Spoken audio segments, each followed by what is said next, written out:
Take two.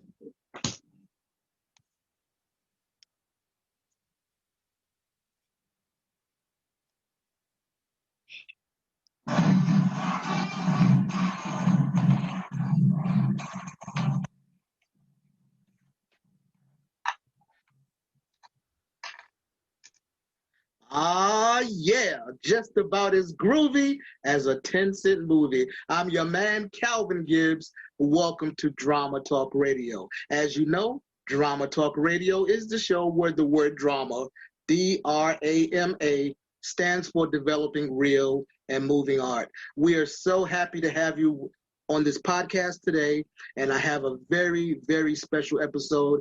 A good friend of mine, she is a well-known staple in Chicago theater, Dionne Hawkins. Welcome, Dionne, to Drama Talk Radio. Thank you. Ow. And I'm going to tell you a little bit about Dionne. She is a graduate of Southern Illinois University, Carbondale, and she has a degree in theater. She's been the drama instructor at Chicago Park District, working mainly at Austin Town Hall and Douglas Park Cultural Center for at least 10 years, 15 years. I've been in the Park District, I guess, for 25. No, it's more than that. 27 years. Don't tell me about it. Okay. But I've been at Austin Town Hall and for probably at least 20 of those years, probably longer than that. Okay. And Dionne is also a founding member of the Overflow Ensemble Theater Company and New Branch Theater Company. She has been a featured Chicago artist in 2015. And when Dionne is not throwing shoes around or attempting to create sanity from theatrical chaos, she acts, writes, and volunteers as a Girl Scout leader. So Dionne, welcome to the show. And I know that let's get right to it because we're in this COVID-19 environment and there's been serious limitations on the arts, right, in particular theater. So how has that affected what you do at the Austin Town Hall? Well, it's actually at both facilities that I work at. When COVID-19 halted programming, halted our classes, and things were shut down, we had to just stop everything. So my drama classes I was having with kids just was like, okay, we're working on a play. We are in the middle of working on a production. I've got children singing and dancing and rehearsing. We were actually doing Once on This Island Junior, and that just went out the window because I couldn't figure out a way to actually rehearse it via the internet. And then even if we did rehearse it via the internet, it was a thing of, okay, how are we going to perform it? Because now that's another legality of when you do a show, you pay for the rights to perform the show, but performing the show and recording the show is a different matter altogether. So you can't record it and then allow other people to see it. So that's a whole nother licensing. So I would have to have maybe a show that we created that we could do, but that show we were working on, it just halted right then and there. And the same thing happened with my other program, with my adult play production. We were just getting started on the play, and it just was like, okay, I don't know how we're going to do this. So we did not do a play. I mean, the last show was canceled, which was disheartening, and also it just made me like lose contact, with the cast. It's like, okay, everyone just kind of faded away. So now I'm trying to figure out what I'm going to do for the fall, how we're going to reestablish contact, how we're going to reestablish theater. I mean, besides just in my little small bubble of theater, I mean, theater on a whole was halted. I mean, they shut down Broadway. They shut down. Broadway is shut down. What? Oh my God. Goodman Theater closed. All these major theaters were doing shows. I had tickets to go see a show. I mean, and no, now you don't. There's no show. There was a show I wanted to see this summer that was coming to Chicago, and yeah, it won't be coming. So everything just kind of came to a screeching halt. And you know, I still keep my connections with Broadway in New York. And Mm-hmm. sometimes, you know, we'll just go to New York for a weekend, see a play, you know, have a good dinner, come back to Chicago. And when I heard that Broadway was like shut down, as you said, I said, oh my God, this is serious beyond serious. Right. Right. This is real to a theater person. Like COVID. COVID is real. Theater shut down. Yeah. It's real. Yeah, to theater people, that's when it really became real. And unfortunately, the world did basically come to a stop in this country, like the middle of March, and it took maybe 6 weeks to get over the shock of it all, if you will.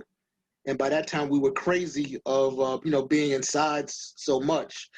But in theater, I have seen some theater companies that have started doing shows online. Right. I actually saw online. I attended an online play last weekend. Mm-hmm. Luckily, it was a one-woman show, so that was easier to watch. But it was still an online production. I've heard of some companies that are doing theater small, like maybe they'll have a smaller cast or something like that, and then they're actually doing the show, more than one person in one location performing it, but you're watching it via the internet. Is this something that you would consider with your adult actors? I know the children take a little bit more supervision and direction, but is this something that you could pull off with adults? Okay, I have like two answers for that. I mean, not two answers, I have two comments for that. Yes, I would consider something like that, but I'm not sure if they're even focusing on me doing adult theater in the fall, because when I mentioned it about, we had to turn in what classes we can teach via the internet. So I submitted a whole bunch of things because I was like, okay, let's get this together. I had like 10 things I can offer virtually. And when I said about doing an adult theater program virtually, they're saying, well, we're trying to focus on children's programs. What would you be able to do with the children? So I said, okay, well, if you rather, I can do the same thing with children. And the other part of that was that, was a little bit more. I had a friend that's in adult theater, that's in theater. She actually did Zoom shows with her adult program. She's another drama instructor in the Park District, and she did that. And then also I had a little girl that I know that's one of my students, and she attended a virtual theater camp, and they perform plays through the virtual theater camp. So it is something that I could consider. I just have to figure out the logistics of how to do it and legalities so that we can produce a play and actually allow audience to see it, because that's one of the things, the components of doing the show is that somebody sees it. No one sees it, then it's like, oh, well, that was fun, but someone sees it and it at least validates your work and your rehearsal time and your memorization and all that. Or as I used to say with New Branch Theater Company, you can have the best show in the world, but if nobody knows about it, they won't come. So I know that school is about to open up again, and the children have to have after school programming. What kind of programs are you putting in place, or are you thinking about doing for the kids after school right now? Well, right now we're still kind of, well, in Chicago, they have decided that the children will not go to physical school, that they will attend e-learning. And then it's been up in the air, like every day things change at my location. So originally we were told that the children are going to come after school and do after school programming from 3 o'clock to 6. So that would probably be our traditional after school programs. Kids would do homework help, probably do some gym activities, play some games, drama and dance and things like that. So it still would be that regular program. But as of late, I've been hearing about the possibility of the children coming to the park during the daytime as well and the park districts being used as remote learning spaces for the children, so that they'll be doing their homework at the park, their schoolwork at the park, and then I guess staying until afterwards to do after school activities. Wow, that sounds pretty involved, because now you have to know to help kids with their schoolwork and know the Right, lesson plans and things like that. right. And I don't know. That's interesting. That's opening up a whole nother, we say, a can of worms, because there a letter was sent out to parents asking, well, do you need someone to watch your child? Do you need somewhere for your child to go for a safe environment for e-learning? And then if a parent says yes, and then we get children from whatever 5 different schools with 5 different curriculums, and Right. they're sitting in rooms on their learn, and they have to bring their own computers with them so that they can do their schoolwork. But you're going to have kids from different classes and different schools doing different works, and we're supposed to be now the teacher or helping the kid. I guess we're not the teacher, but we'll be assisting the kids with the schoolwork, or how to get onto the Zoom, how to get into this class, how to complete assignment, how to send this, how to type something up, how to, think And about a kindergartner who doesn't know how to read and doesn't know how to send anything, now doing e-learning on a computer that her mom and dad sent her to the park with and says, here, she's in kindergarten. She doesn't know how to get online. She doesn't know how to send anything. And that's Can't read. And that's a little different than your job description, per Oh, se. yeah, Per pretty se. much. Now, I'm not an employee of Chicago Park District, so I could say this. Maybe whoever sent that letter out should be there helping you all with getting these kids what they need online and remotely at your location. I'm just saying. Oh, wouldn't that be lovely? Just saying. Good response, Dionne. Wouldn't that be lovely? Wow. I tell you, this COVID world that we live in has changed so much about Right. everyday living, even the way we take on recreation anymore. Oh, wow. Yeah, I'm sorry. Go ahead. I watched Hamilton streaming Okay. it on Disney. And Right. for me, as a pure theater enthusiast, I got to admit, I got to see a few more productions before I'm ready to accept that, because there's a connection that the actor makes with the audience. Mm-hmm. It's like in public speaking. It's a one-on-one thing, if you will. It's the actor and the audience, and I wasn't quite feeling it. I wasn't quite feeling it. I felt a disconnect. It was a good show, don't get me wrong, but I was feeling a disconnect. I'm looking for some more virtual theater productions to watch and see if I can make that connection. But have you noticed anything like that with virtual theater? Well, I have a confession. I did not watch Hamilton virtually. I actually saw it in the theater, so I was excited about it coming on, being accessible to people, but I did not watch it. I was really like, "Oh, I want to watch it. I want to watch it. I want to watch it," but I never did. So I wasn't able to get that comparison.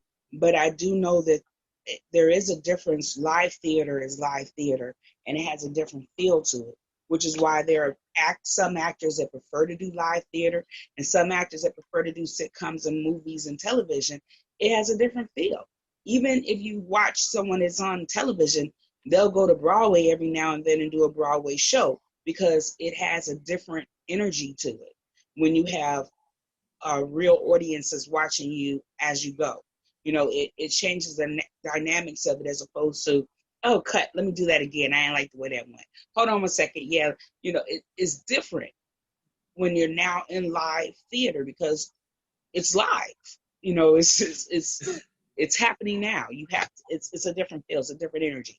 And from the virtual show that I did see, the show was written in a way that it was conducive to be a virtual show. So it worked for the capacity that they needed it to work for. But I also felt like I was missing something because it wasn't a live show. I was like, I'm watching theater. They told me it's theater, but it didn't feel like I was watching a movie, and it didn't have that movie feel, and it didn't have that sitcom feel or whatever thing like that. I didn't feel like I was watching television because I mean afterwards it was a talk back, and I asked and I was talking with the actress and having a conversation with her, so I knew it was real and occurring, but it just had a different feeling to it. Yeah. And even as I watch TV now, I realize we're coming into the fall or the new programming season, and a lot of shows haven't been in the studio or on set. There's nothing that's been going on per se. How are they going to present their shows or not? It's going to be a lot of reruns. That's all. I mean, they're just going to rerun everything in the world. It's not going to be. There's going to be no newness occurring. It'll be all recorded, everything from previous years. And then what happens if we come into this fall flu season with the addition of Corona and then the regular flu season on top of it, and we have a rough fall and winter, and now we're at March 2021. And not much has changed. And I mean, how is that world 9 months from now or 6 months from now going to look? It's going to look the same as it looks right now. That's all. Wow. I mean, there's nothing else you can do about it. It's just it's going to be. It's going to be what it's going to be, and you can't change it. We're not going to be able to alter it. We're going to just be able to be patient and let it run its course. Because according to everything that I've seen thus far, it said 2 years. So, but that's the thing, patience.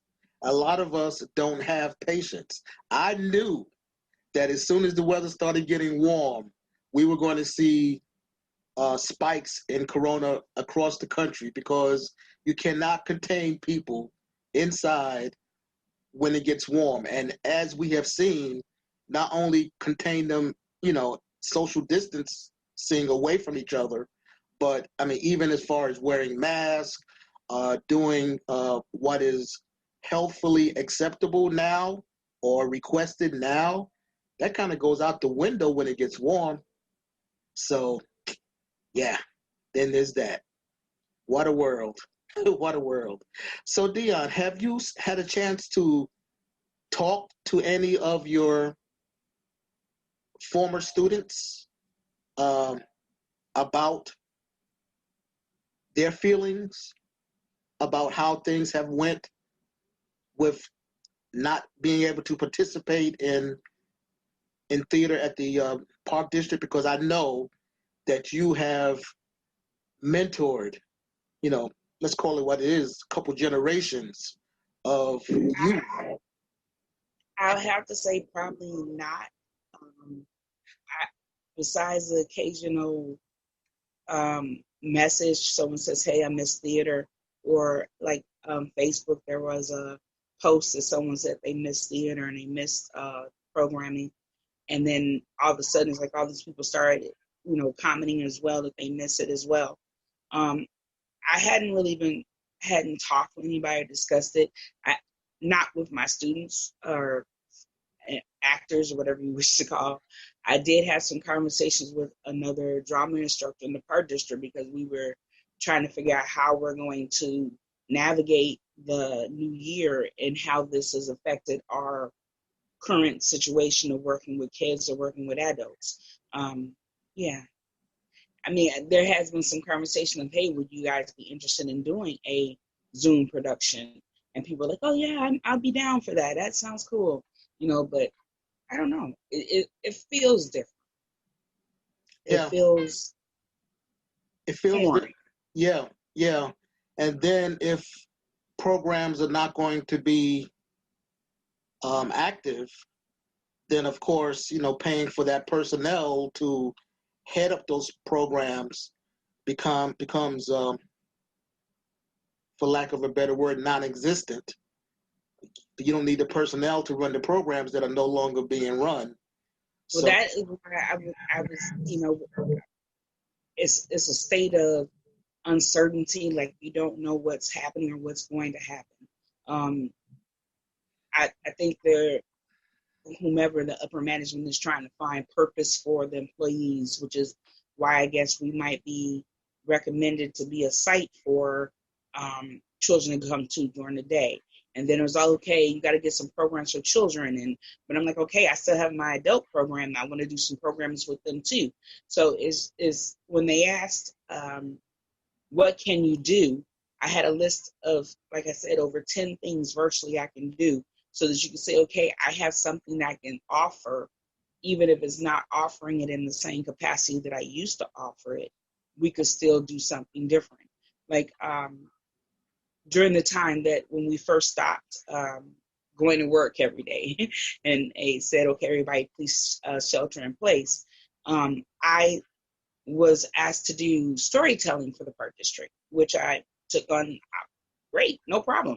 I used to do storytelling. I do storytelling in the schools before. And so I started doing a podcast of, hi, it's Miss Dionne. It's time for a story, and did that. And then when we went back to work, someone called up and said, oh, can you do another one? But now can you put a craft with it? Why, certainly I can.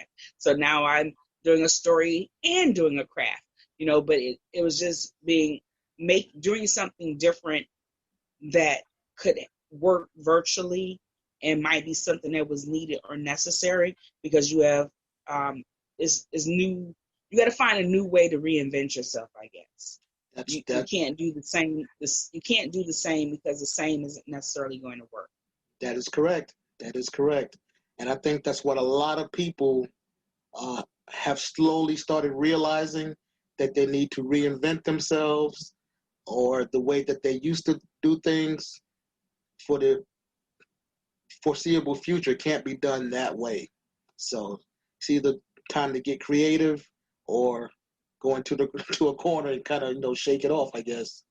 So anyway, Dionne, I want to thank you for being our guest today, talking about children theater, primarily in this coronavirus world.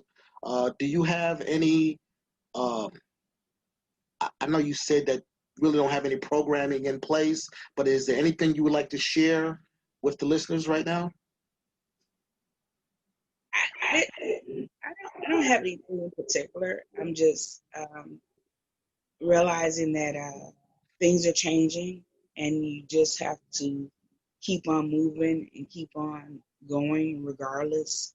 What's the thing? Some things you can change and some things you can't. So you just got to keep on moving, keep on going forward. There you go. I'm hoping that eventually one day we'll get back to the chance of me being able to do the production with those kids and being able to do, theater. So there you go. keep Well, moving. keep it moving. Well, again, I want to thank you so much, Dionne, for being our guest today. I'm your host, Calvin Gibbs. This has been Drama Talk Radio. It's always important that we take 2 steps to the rear and get on out of here. Until next time, exit stage left. Thank you so much, Calvin. I appreciate it.